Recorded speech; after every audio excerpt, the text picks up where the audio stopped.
listening to the University of Chicago Public Policy Podcast.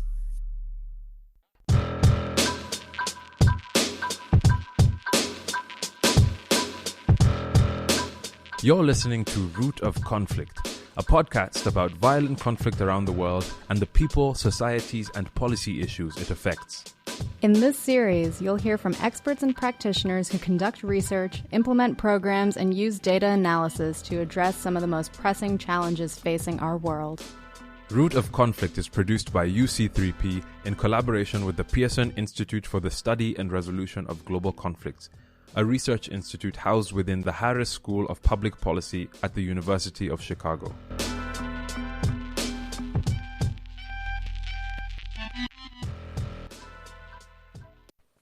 Hi everyone, my name is Yining Wong, and Sonnet and I are going to be your hosts for today's episode. Today we have Frances Brown here with us. Frances Brown is a senior fellow with the Carnegie Endowment for International Peace, Democracy, Conflict, and Governance program. We're going to chat a little bit about how the pandemic has changed the political landscape of conflict regions locally and internationally. She recently co-authored Coronavirus in Conflict Zones, A Sobering Landscape.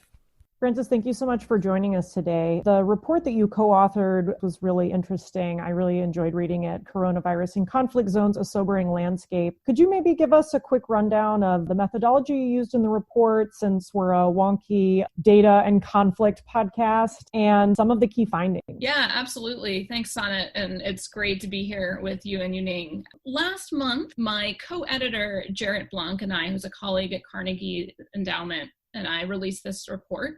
And it's actually a compilation of 12 different essays looking at 12 different conflicts and fragile states around the world. We asked a variety of Carnegie experts to analyze their areas of expertise, their country of expertise, and look at how the coronavirus may affect these conflicts going forward. Then Jared and I, the co-editors, put together a sort of synthesis high-level report, which I believe you've read, pointing out some high-level trends that we see that are shared among these various conflicts. It's worth noting that obviously this is a really preliminary story. This report was drafted just as the coronavirus was really taking hold in many of these conflict areas and fragile states. So some of it is speculative, or some of it is trying to predict trends that we were just seeing the stirrings of at the start. But we still think it's important and informative because I think it can help us all collectively get our heads around how this virus might affect conflict dynamics in the coming months and, unfortunately, years. It's also worth saying, of course, there's a ton of local variation between these conflict areas and also among other conflict areas that we didn't cover in this report, beyond these 12.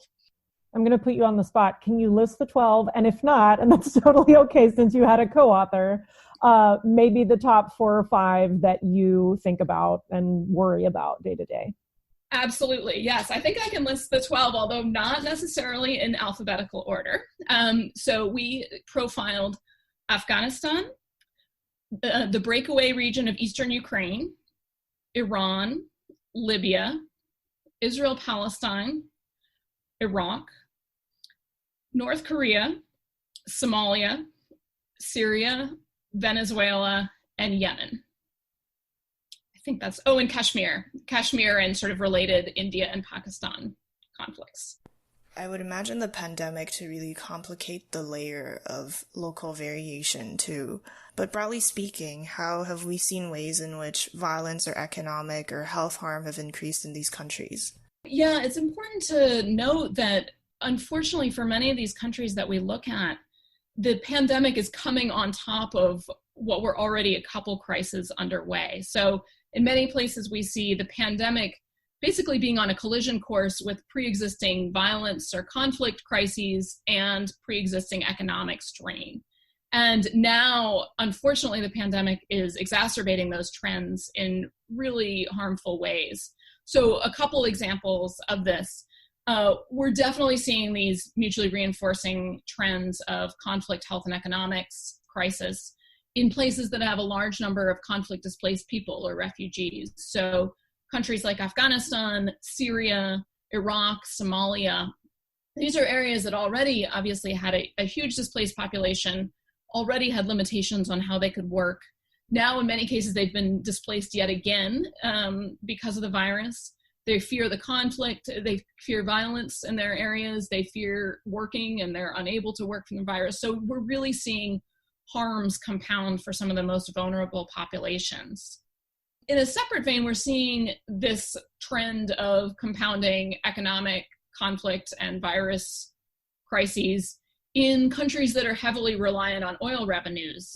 Those of you who have been watching the oil markets are probably aware of how this is affecting a lot of these countries. So countries like Libya, Iran, Venezuela, Iraq, heavily dependent on the hydrocarbon sector. And now they've got a fiscal crunch on top of the ongoing conflicts or political instability in their countries. And unfortunately, here again, it's the most vulnerable parts of the population who really suffer.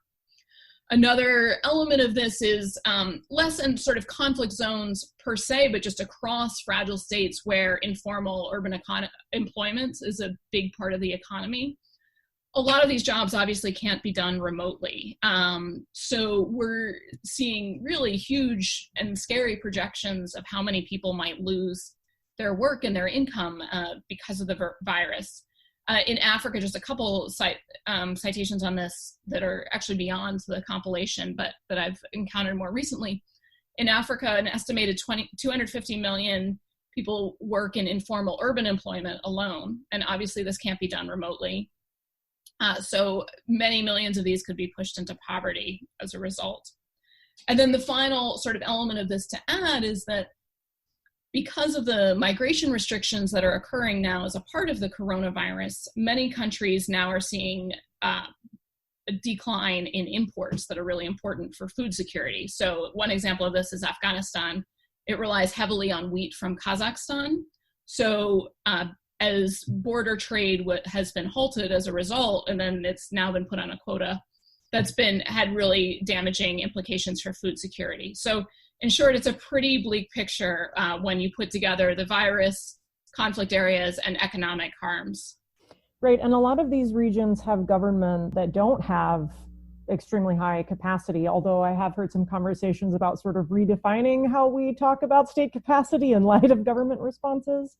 But one part of my question is, how do you see that compounding the response? And then the other part is, coronavirus has really brought into sharp relief the importance of information and how information really is power in a crisis. And there have been a lot of debates, looking at data coming out of Africa, for example. Is it true that they don't have a lot of cases? Is it just that they're unable to test and collect that data? Or is there a certain amount of even willful misreporting in some places? Yeah, it's such a good point, Sonnet. So on governance capacity to respond, yeah, this is a huge, huge challenge. A lot of these conflict zones that we were talking about already had really limited either government capacity or legitimacy, and that was already a challenge for their service delivery. Now we've got the coronavirus on top of it. So what we're seeing is really the pandemic is providing kind of a test of effectiveness for a lot of these governments, a lot of these formal state authorities, and also for non-state authorities. So a couple examples of that are our collection looks at Kashmir. As you may know, late last year, the Indian government revoked Kashmir's special status. And a key rationale for that was that this would be a way to better deliver effective governance, effective service delivery. So now that the pandemic is here, a lot of residents are viewing this as a test to see if Delhi can actually deliver or not. So we'll see. The jury is out. It seems like Kashmiris in general are at least accepting lockdown guidance as it occurred.